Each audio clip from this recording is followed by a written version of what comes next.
Welcome everyone, and before we begin, I'd like to mention to those of you who may be watching on YouTube that you'll need to have a cup of water and handy so you can participate in the water ceremony at the end of our meditation.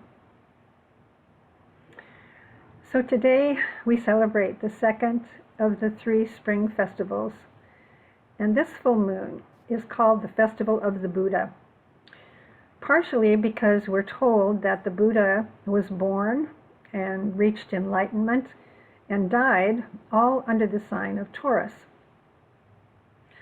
But it's also called the Festival of the Buddha because it is during this full moon when the Buddhic energy of illumination and light most forcefully comes to earth. Here is a quote from the ancient text. As disciples, we stand with our backs to the glamorous fogs of illusion and ignorance in the world. We look toward the east, from whence the light streams forth. Within our hearts, we gather all the light available. And from the point of power between our shoulder blades, our hearts, the light streams forth. And thus we turn the darkness into day. And thus we turn the darkness into day. And this is our act of service as spiritual seekers. We strive to embody the light that we are and radiate it out into our environment. And thus we help to turn the darkness into day. The exact moment of the full moon tonight is actually at 9:11 p.m., followed by a total lunar eclipse at 9:14. So we have a double whammy of energy coming our way tonight. And this particular lunar eclipse will highlight where we need to be realistic in our lives and either restructure or release what is no longer working. Because this full moon eclipse is in cathartic Scorpio, deep feelings that may have been hidden in your unconscious are likely to come to the surface to be healed or released. So take a moment to ponder, what do you sense is lying hidden within you that is in need of release or that is ready to be transformed? Just take a moment to think about that.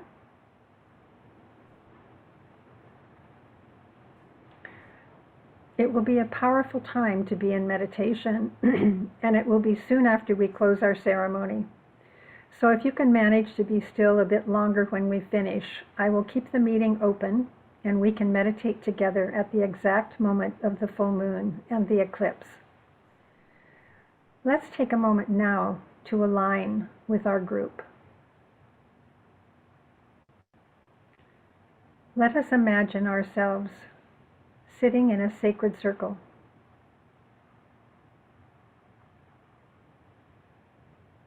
Let our intention be to create within this circle a positive energy field of light and love, a receptive group field.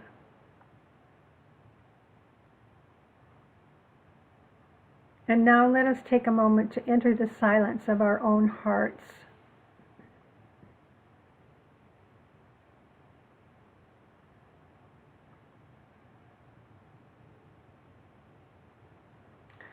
Sitting in this silence, begin to be aware of your breathing, aware of the beating of your heart, aware that we are alive and present here on the earth. And imagine a flame burning in the center of your heart. This is the fire of love that burns at the core of everyone's being. This fire exists within each of us. Focus now on that flame of love in your heart.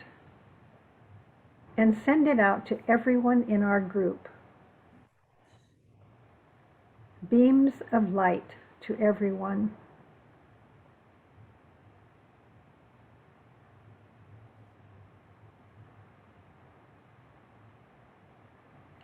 Let us weave a matrix of light around our circle.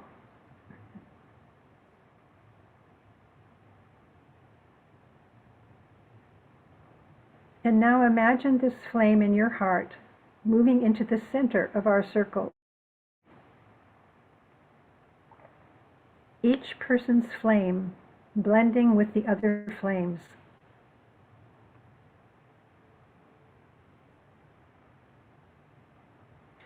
Our love and light are meeting and joining, creating a vortex of burning, radiant light.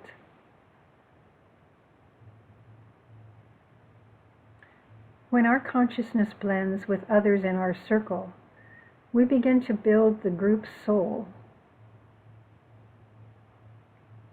Let us imagine now that this vortex is moving upwards until it shines above our heads as a radiant ball of light.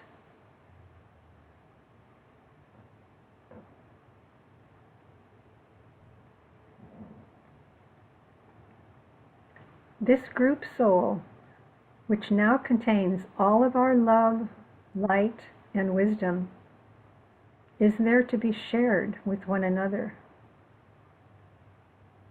There is a sense that we are united in this group soul, in that my consciousness is yours and yours is mine. One consciousness, all working together.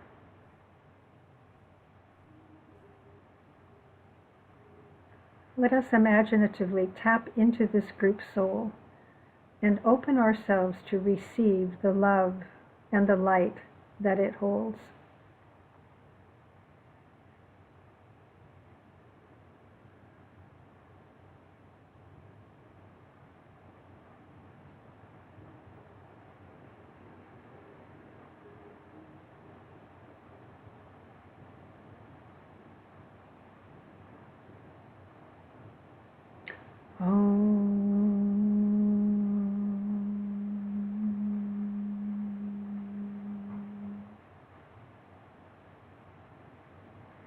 Bring yourselves gently back to where you are sitting. Ground yourself into the earth.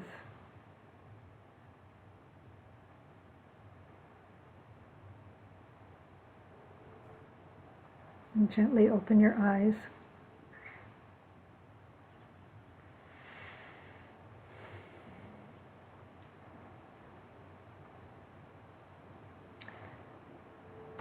This full moon honors the sun in the sign of Taurus, and the moon is in the sign of Scorpio.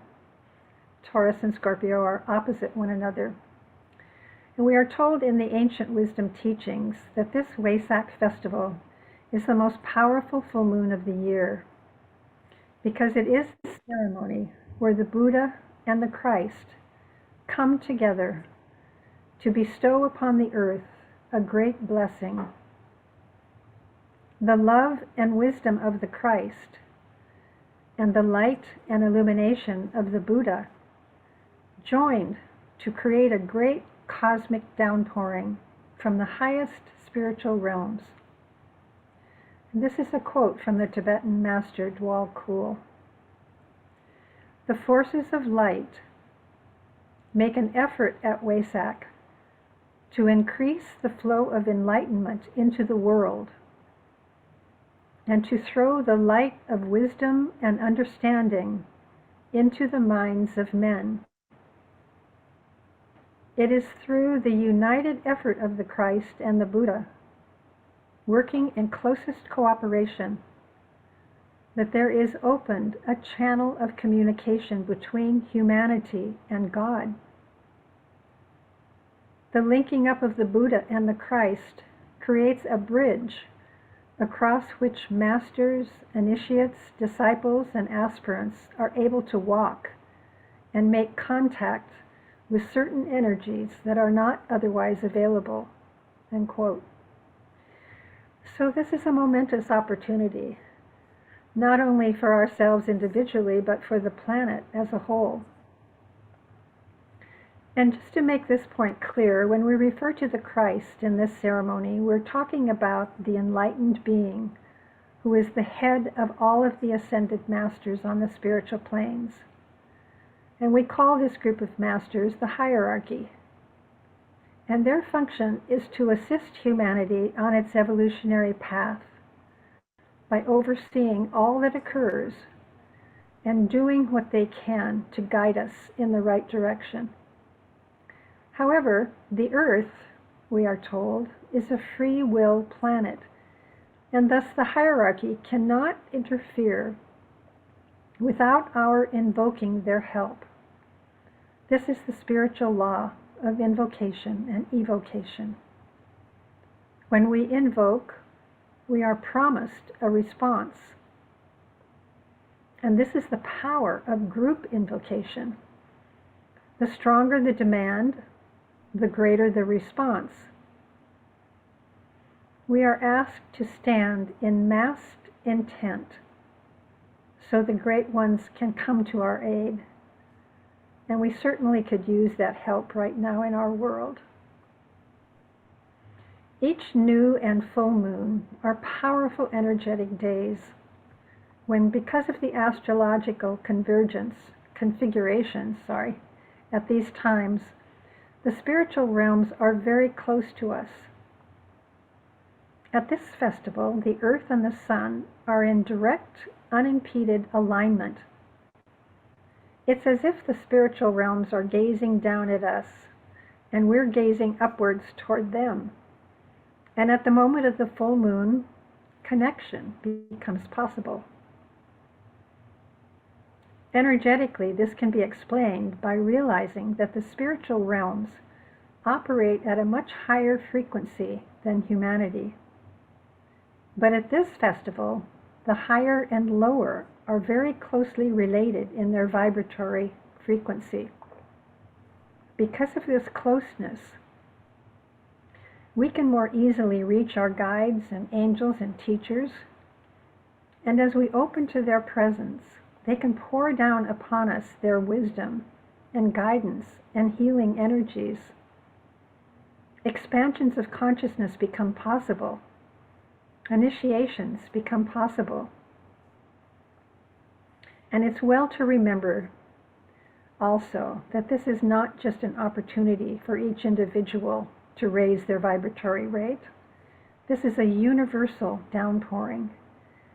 And again, because the spiritual realms are so close to us, this energetic alignment touches all of humanity, raising the vibratory frequency of the entire human family. And each year, a higher vibration is attained, slowly adapting humanity to higher and higher frequencies. Each year, we are building a stronger light body.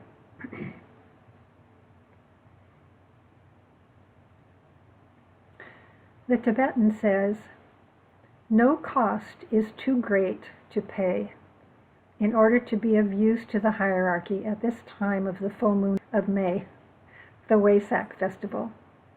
No price is too high in order to gain spiritual illumination, which can be possible particularly at this time." And Taurus is known as the mother of illumination, the mantra being, "I see, and when the eye is opened, all is illumined." So let us not take the power of this full moon lightly. This is a great spiritual opportunity, not just for us, but for the entire planet. Our world is in a great crisis right now, and there are certainly reasons to be optimistic, but everywhere we look, there's suffering, pain, despair, and fear. We must stand as a force of light in these dark times. It is said that humanity is on the verge of taking the first initiation, and initiations are always expansive. And we're told that crisis always precedes expansion. That's the evolutionary journey. So we can anticipate a huge expansion of consciousness for humanity that will emerge out of these crises. But in the meantime, how do we stand as beacons of light to our world? One way is by coming together to honor these full moon periods. As we focus on our intention and open our hearts in receptivity, we allow the light from the spiritual realms to penetrate into our auras and our physical bodies. We become those beacons of light to a suffering world. Another way to stand as beacons of light is to have faith in the unfolding that is taking place. Faith in the future. Faith that something is being born. But meanwhile, we're going through the burning ground. We're preparing the way for the new world to emerge. So let us think on these words from the Tibetan master once again. Quote, I would therefore ask you to steel your souls to endurance, knowing that the hierarchy stands. I would ask you to love blindly and unchangingly, in spite of all that may happen, knowing that love stands unmoved amid the wreckage of all around, and eternally loves. I would ask you to put your hand into that of the Master and move forward with him, and in the strength of your group, irradiated by the life and light of the hierarchy. I would ask you to be a strong hand in the dark to your fellow men, because you are affiliated with the hierarchy, and the love and the strength of the hierarchy can flow through you if you so permit.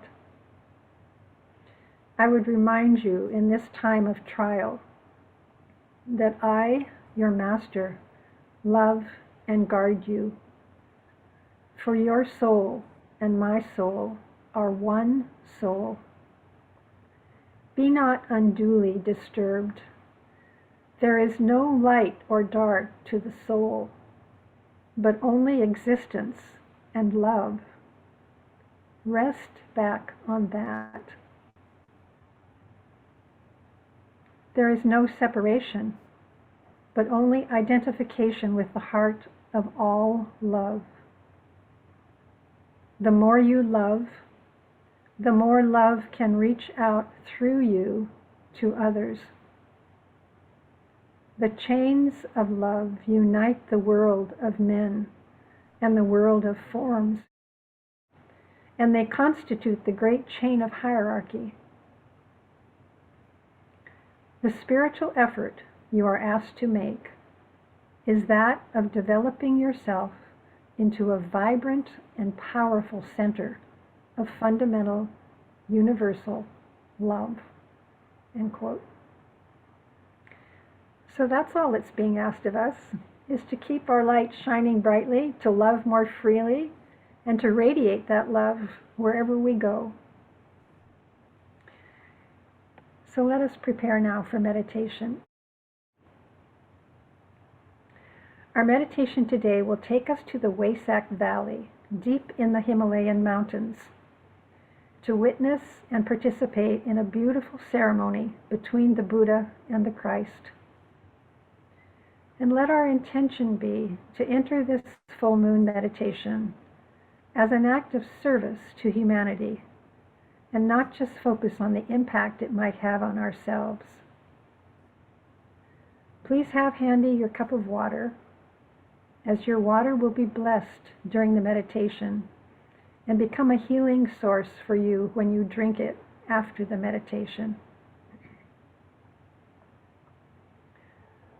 So take a few moments now to seat yourselves comfortably, sitting quietly, breathing gently and rhythmically.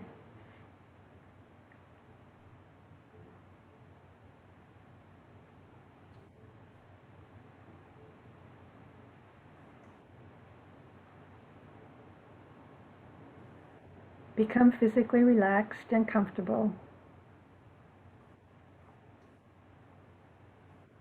emotionally calm and serene, and mentally poised and alert.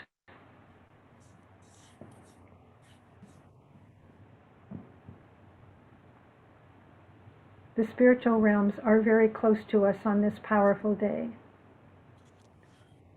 So let those great beings know that you are open and receptive to their energies. In your mind's eye, imagine a portal, a doorway opening to the spiritual realms, and see these energies pouring through that portal into your body through the crown chakra. You are literally breathing into your body the Taurian energies of illumination and aspiration. Ask that the light of the Taurus and the wisdom of the Buddha illuminate your being.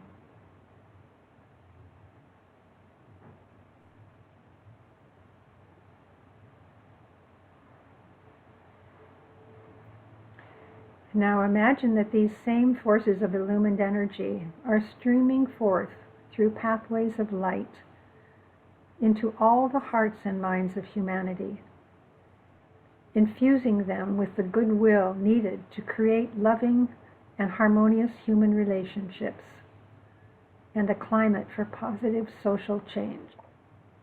May the love of the divine self be shed abroad in our hearts, through our groups, and throughout the world. Now, breathing that light back into your body, let us travel as illumined beings to the Wesak Valley.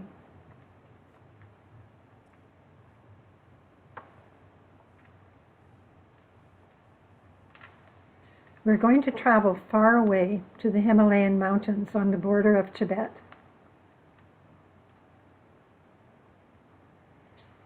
In the middle of this mountain range, there is a sacred valley where pilgrims from all over the world are gathering to celebrate this special Wesak festival.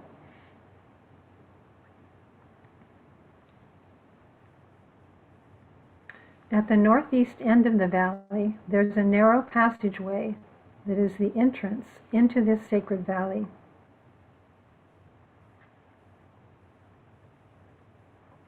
As you look around, notice the ground is covered with short, coarse grass, and the sides of the mountains are covered with trees. The air smells fresh and sweet. There's a feeling of expectancy in the air as the pilgrims begin to gather.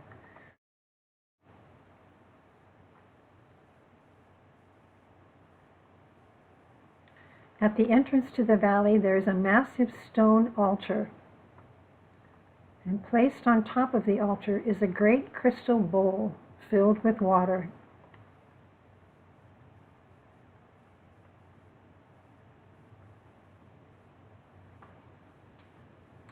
Standing in front of the altar, facing the opening of the passageway, stand three great lords.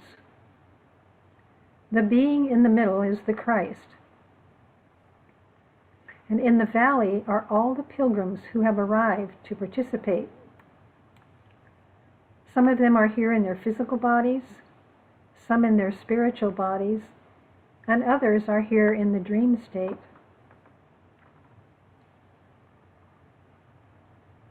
Take a moment to feel the excitement building as we all wait expectantly for the moment of great blessing when the Buddha appears.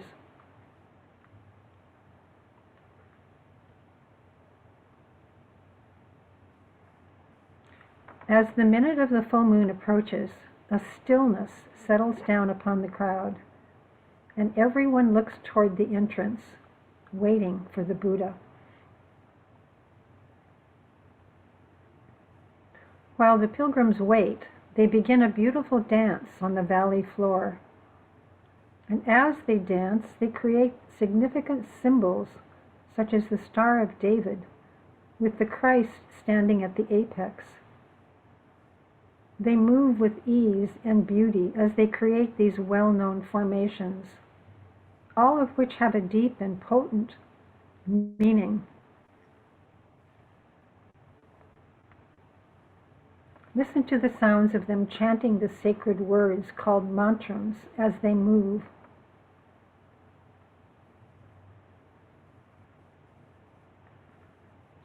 And now begin to feel the expectancy in the crowd becoming very great.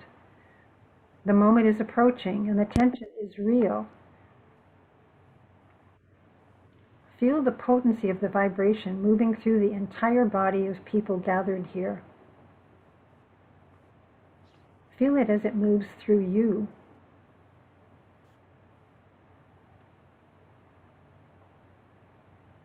This vibration has the effect of awakening and quickening the soul of all who are present, fusing and blending the group into one united whole.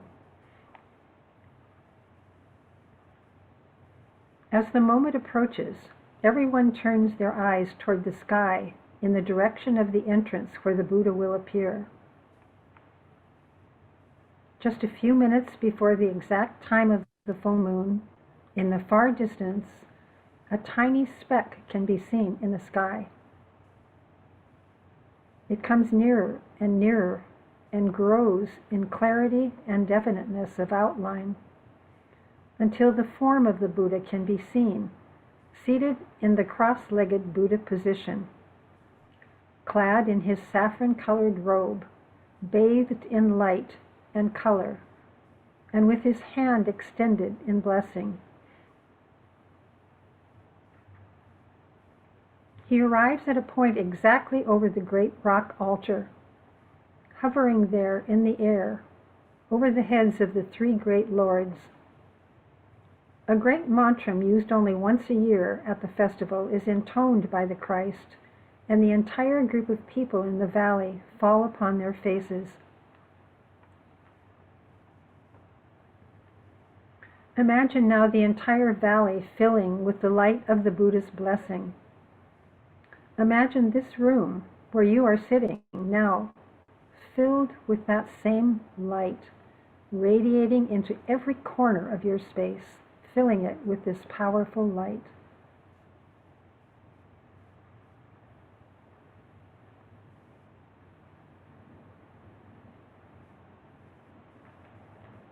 Imagine it filling you with that same light, touching every cell in your body, filling you with radiance.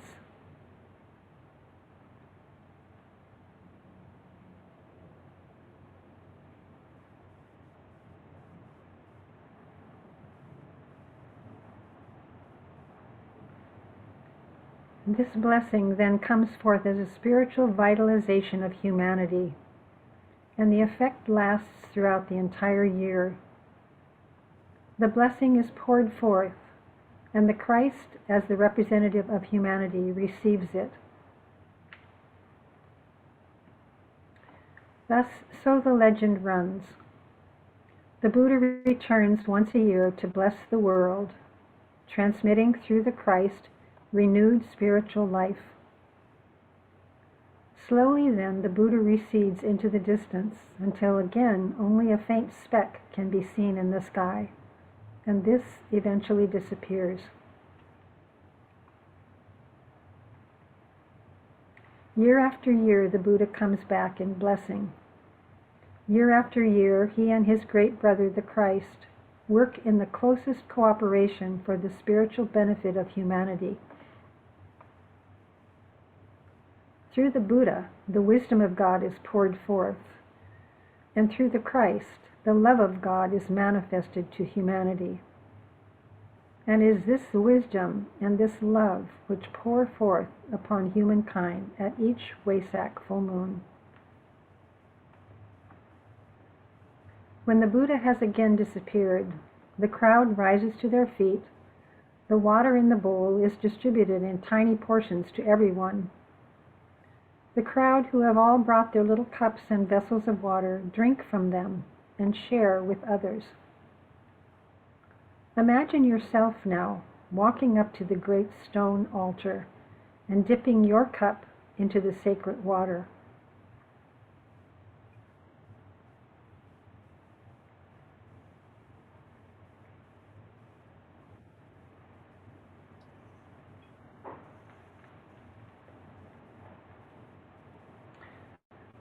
Bring yourselves gently back now, taking a few deep breaths and feeling your feet on the floor beneath you.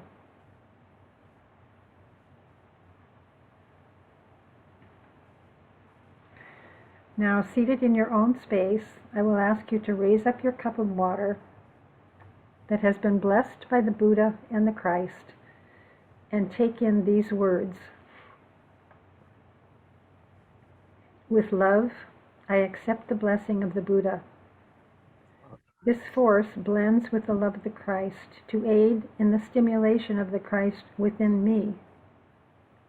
The water, a symbol of spiritual essence, channels love, awakens my nature and bears wisdom. Take a sip and drink with gratitude.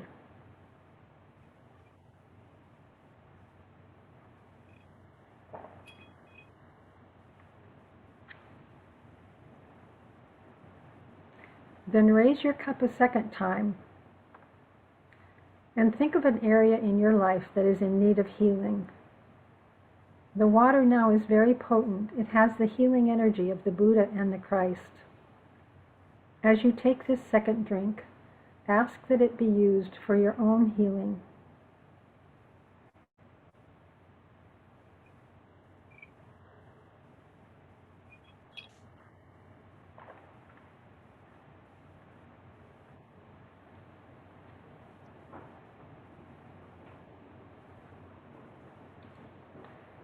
With this last sip, ask that the energy from this water be used for the healing of humanity, of our earth, of every kingdom in nature, animal, vegetable, mineral.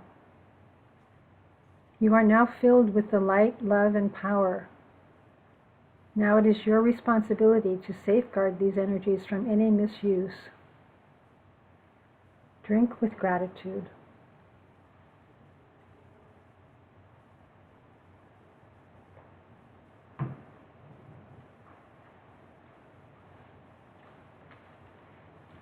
And let us close with the great invocation. From the point of light within the mind of God, let light stream forth into the minds of men. Let light descend on earth.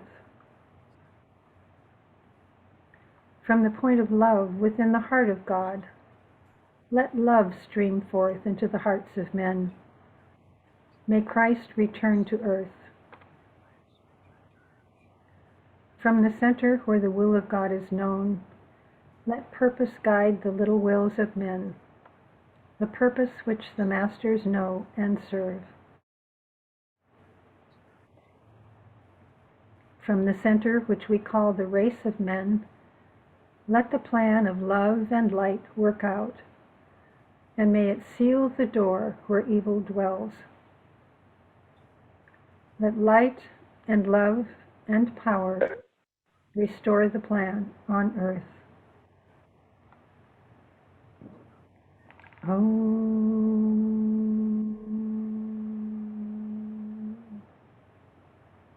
Om.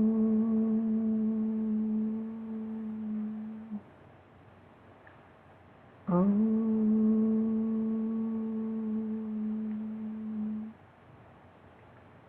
Let us now send forth our prayer for the great ones to pour their powerful energies upon the country of Ukraine and her people. I'd like to read an invocation for peace. Let the white dove of peace descend upon the race of men. Let the light from above bring us the comprehension to understand how to manifest the plan of God. Let the love from above be the bridge that unites us as one in the love of God. Let the power from above be the strength that keeps us shielded in the will of God. May peace descend upon the country and people of Ukraine.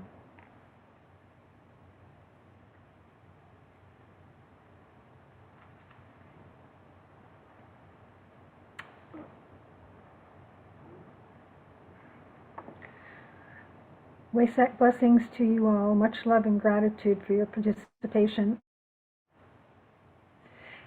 So thank you so much, and don't forget to leave a note in the chat box if you have a question or a comment to make. I would appreciate hearing from you. And I will see you all next month at the Gemini Festival. So namaste. Blessings and love to all of you.